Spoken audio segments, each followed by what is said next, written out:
दूसरी बात मैं ये जानना चाहूँगा कि हमारे विधानसभा में आज के समय में यदि हम देखें और हमारे मेव समुदाय की यदि मैं बात करूँ, तो हमारा जो युवा वर्ग है, हम इस बात को बिल्कुल नहीं नकार सकते कि आजकल वो युवा वर्ग कहीं न कहीं बहुत ज़्यादा भटका हुआ है। एजुकेशन से, शिक्षा से बहुत दूर है। यदि आपको जनता दोबारा सेवा का मौका देती है, तो आप हमारे युवाओं को सही रास्ते पे लाने के लिए, शिक्षा से जोड़ने के लिए क्या रणनीति का उपयोग करेंगे? देखिए, जब से मैं विधायक बना उसके बाद इसमें लिस्ट मौजूद है।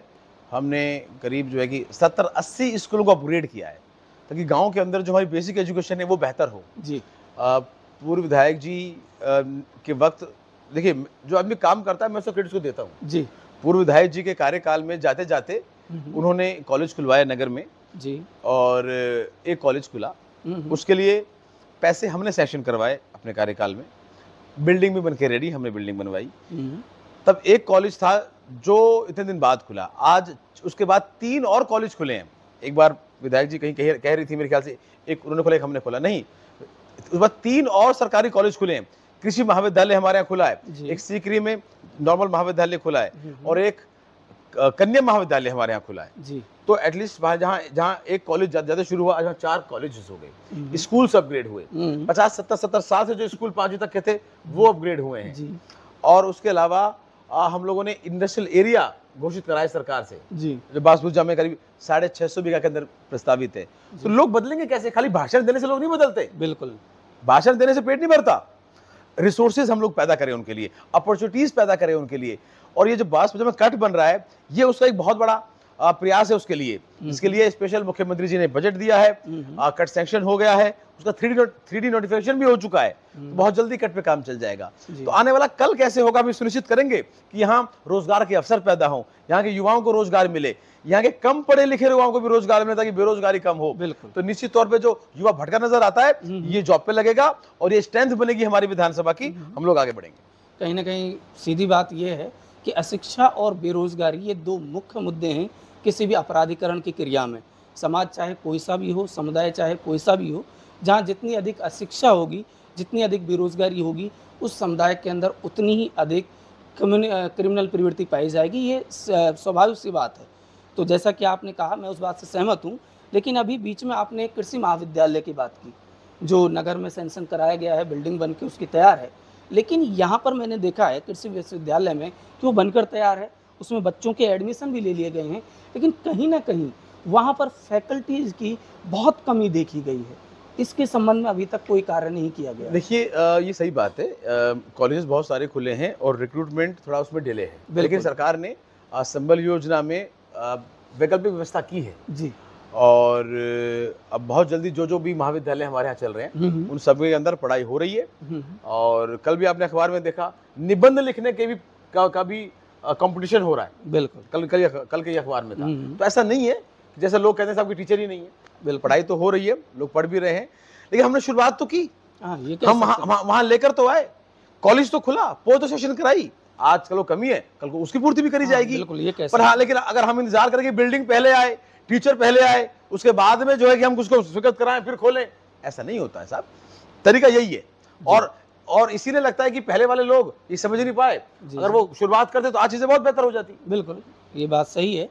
तो बस हम तो यही आशा करते हैं कि जल्द से जल्द वहाँ पर जो फैकल्टीज़ की कमी है वो आप दूर करेंगे और पढ़ाई जो है सुचारू रूप से चले।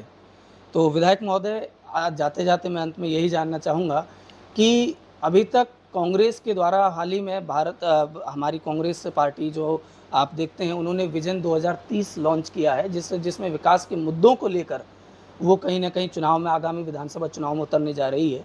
वहीं हम बीजेपी पार्टी की ओर देखें तो उनके द्वारा अभी तक मुख्यमंत्री का चेहरा भी घोषित नहीं किया गया है।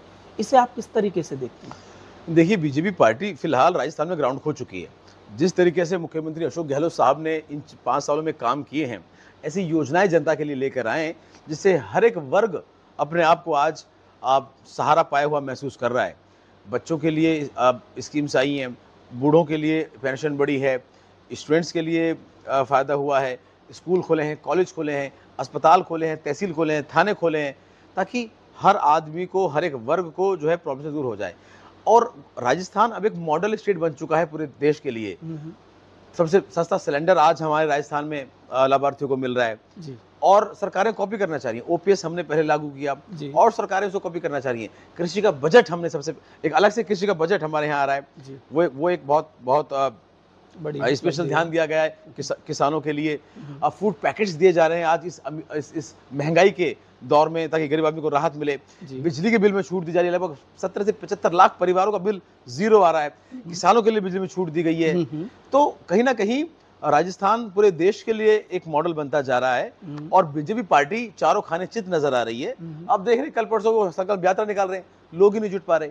तो मुख्यमंत्री अशोक गहलोत जी के सामने ना इनके पास कोई चेहरा है, ना कोई टीम है, आपस कलह हो रही है। और वही नगर में भी हो रहा है, नगर के अंदर भी 10-15 कैंडिडेट घूम रहे हैं, आपस में लड़ रहे हैं। तो ना हमारे सामने कोई चेहरा विपक्ष बना पा रहा है, ना राजस्थान में गहलोत साहब के सामने कोई विपक्ष बना पा रहा है। तो ये सब लोग अपना ग्राउंड खोते नजर आ रहे हैं, क्योंकि जनता डायरेक्ट आज रिलीफ महसूस कर रही है। जनता ने महसूस किया है कि हमने सही जगह वोट दिया, तो आज वो वोट उनके काम आ रहा है।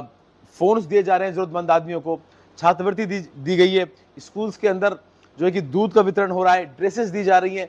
ऐसा कोई वर्ग नहीं बचा जिसको सरकार ने राहत ना दी हो, और वो भी इतनी विभिन्न परिस्थितियों में जहां कोरोना जैसी महामारी से हम लोग जूझे। तो जिस प्रकार का प्रबंधन अशोक गहलोत जी का रहा, वो पूरे देश के अंदर मिसाल है। और ये जो राजस्थान का जो चुनाव है, ये निश्चित तौर पर क्योंकि बीजेपी के पास कोई चेहरा तो है नहीं, ये हर जगह मोदी जी को लेके आते हैं, और मोदी जी का जो है नकली गुजरात मॉडल अब फेल हो चुका है। वहां की कोई चीज जो है आपको नजर नहीं आती। ये राजस्थान का असली मॉडल है।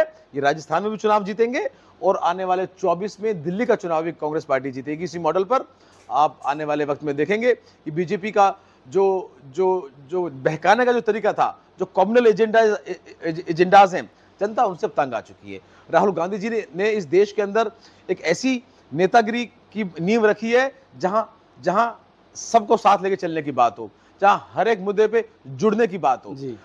जो ये एंगल चलाते थे जात के, पात के, धर्म के, यहाँ के, वहां के, उनको छोड़कर उन्होंने किसानों की बात की, युवाओं की बात की। अब वो खुद मंडियों में जा रहे हैं, चाहे वो बाजारों में जा रहे हैं, एक आम आदमी का दिल का दर्द समझ रहे हैं। और कहीं ना कहीं इस देश को आज ऐसे नेता की जरूरत है जो उनसे रिलेट करता हो, जो दिन में 4 बार कपड़े नहीं बदलने पर ध्यान ना लगाए, देश में जो आज परिस्थितियां चल रही हैं उनके लिए उनका ध्यान लगाए।